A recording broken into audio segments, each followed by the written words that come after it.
Nalotra simenitra ampola sakany fokotany nanjanakomboro ambomanarina ny solombavam-boaka ny Madagasikara voafidy tena toerana. Etsika izay nirahan'ny asa tamin'ny fikambanana asa fatsikabary na AFK avy amin'ity fokotany ity.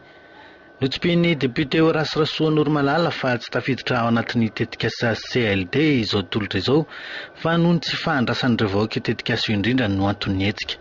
Ary mbola isy ny fitohizan'ny fiara-miasa amin'ity fikambanana ity sy ny fokotany Anjanakomboro aorian'izao. Ankoatr'izay, nizara fitsipika ho ampiasain'ireo ankizy hanala fanadinana ihany koa ny tenany ny andron'ny anio. Ary nanolotra ihany koa lela vola 5,000 ariary hoenty manjifa kilalao an'ny ankizy madiniky ny fokotany hoentin'izy ireo mifety. Izao asa rehetra izao ny tenanay raha tsy misy ny mpiara-miasa dia hambaranay marindrano izany fa misy ny antoko tiako Madagasikara izay mitantana azy ety anivony ty boriboritany fahenina ity dia ao ny président d'estime Andriamatora Philbert Soa.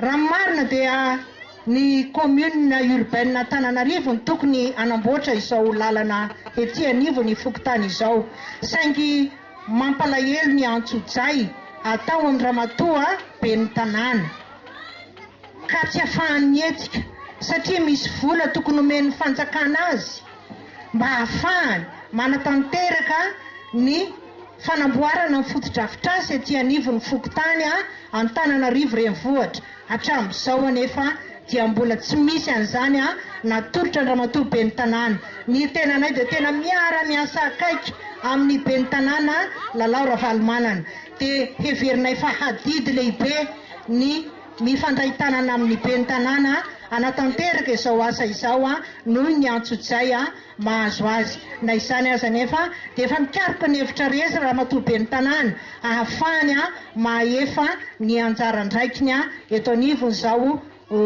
Antananarivo renivohitra izao ary tsy vitsy nefa tanterahany ao anatin'ny ireny asa ireny na dia mbola tsy nomena azy raha izay vola ahafahany miasa sy manatanteraka ny fampandrosoana Antananarivo renivohitra. Dia ambarana ihany koa fa satatra ambavarano izao ataona izao fa ny manetsa be mbola ho avy. Ny teny filamatra dia ny hoe ny miasa miaraka no tena fahombiazana. Dia matoky anareo fokon'olona Anjanakombory ny tenanay fa ny fiarahantsika miasa dia ahitantsika fahombiazana ho an'izao fokotany Anjanakombory izao.